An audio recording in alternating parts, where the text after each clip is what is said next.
Hey everyone, I'm Cosmo. And I'm Emma. I love playing Minecraft. How about you, Emma? I'm not the biggest fan. I never know what to do, and as soon as night falls, I'm dead. Do you think the real world is like the game? Not at all. The world being made of blocks? That's so unromantic. I think there are some similarities, like building, for example. But that would take building on an unbelievable scale to even approach reality. The resolution alone is worlds apart. True. But beyond the physical world, its invisible logic and rules are great metaphors. Kids get it instantly, and it gives us a shared language.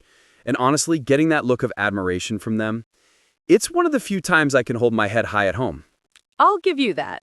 I love playing Legos and clay with them. Our house is filled with our little creations, full of imagination, creativity, memories, and interaction. And the best part? It's cheap.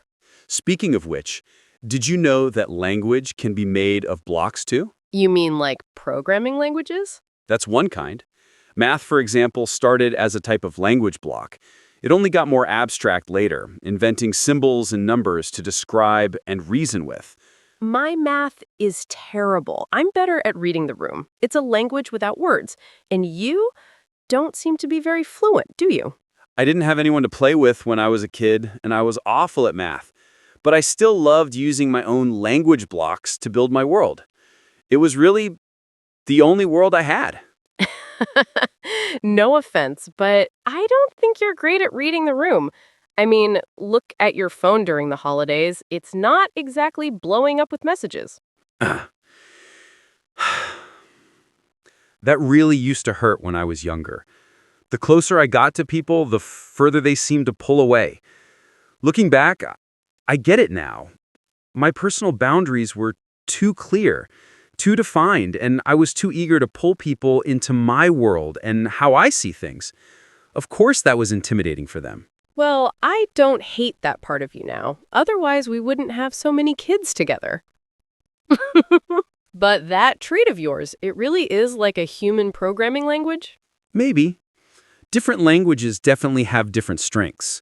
German, with its precision, built magnificent halls of philosophy. The ambiguity and poetry of Chinese, on the other hand, has a poetic world all its own. It sounds like our home is also built from very different blocks. Your logic and I'm feeling. The world is too. Philosophy is the language block of thought, theology of faith, science of matter, and math is the language block of the universe. That reminds me of that line from the scriptures. In the beginning was the Word, and the Word was God. Exactly. If God created the world with language, then we use language to create countless worlds, like Minecraft. The next step, I'm afraid, is AI creating its own world with its own language. There was news recently that an AI wrote the complete genetic code for a virus and got it to function in E. coli. The world is becoming less and less like the one our parents knew. Tell me about it. Otherwise, we wouldn't be doing the show. What about musical notes? Are they a language too? Our daughter Gemma recently made up a song about a little monster, and the melody is so catchy, even her little brother sings it. It's adorable watching them sing and wiggle around. Of course they are. I don't know much about music, but I've definitely had goosebumps from a song. You? I prefer dance music with a heavy beat. It just makes your whole body feel alive. That deep, emotional thing you're talking about, I feel it less often. Pitches are frequencies. Intervals are mathematical patterns. Music is a language, just not the kind we speak every day. So is my shriek when I see a cockroach a language? I'd say so. Depends if you're trying to say, help, or die, monster, die. Language can bring joy, but it can also wound. Like when you lecture me with those perfectly correct arguments that I can possibly win against. In those moments, I honestly wish you were mute. Hey, let's save some face for the show. Okay, you're right. That's a bug of mine. We'll discuss my terms off air. But it's true. Language has power, It can bless and create. It can also curse and destroy. Gemma was so mad playing Minecraft the other day because she kept falling into traps. She almost threw her controller. And sometimes she'll act like a food critic, frowning and saying, "Mom, the flavor profile today is a little one-dimensional. It drives me crazy." Good thing I'll always be your loyal fan. It really is hard to be true to yourself without hurting others. That's why it's best not to be too honest in a crowd. You never know who you're going to offend. But that's so suffocating. How can anyone live like that? You have to read the room, pick your moments. It depends on the relationship, how much truth you can reveal. Then why aren't you like that with Gemma? That's different. It's just different. I really don't get it. So, what do you think an ideal language would be like? If one existed? Maybe something like a programming language. Logical, precise, predictable, yet brimming with creativity. Like in Minecraft, someone actually used redstone circuits to play a classical masterpiece. It was breathtaking. But if it doesn't move the heart, how can it be a classic?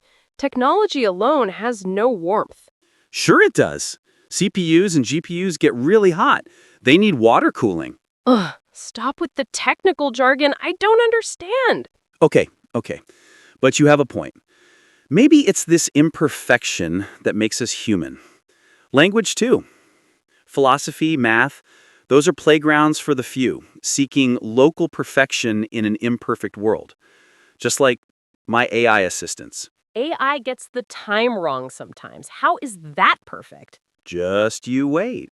Soon they'll become the gods of this world, just like in The Matrix. That's terrifying. Maybe the real fear isn't AI taking our jobs. It's the fear that our clumsy, fragile, imperfect selves could actually create something more perfect. That feeling, it's like a betrayal of our own species. And that's exactly why we keep striving for perfection.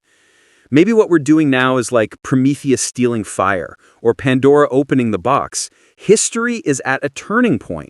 Well, I'm confident my job won't be replaced. An AI would have to listen to contradictory emotions, put up with being poked and prodded, and still respond calmly. They'd probably just crash. Who knows how long that moat of chaos will last? Maybe one day we'll have to negotiate with the future machine gods.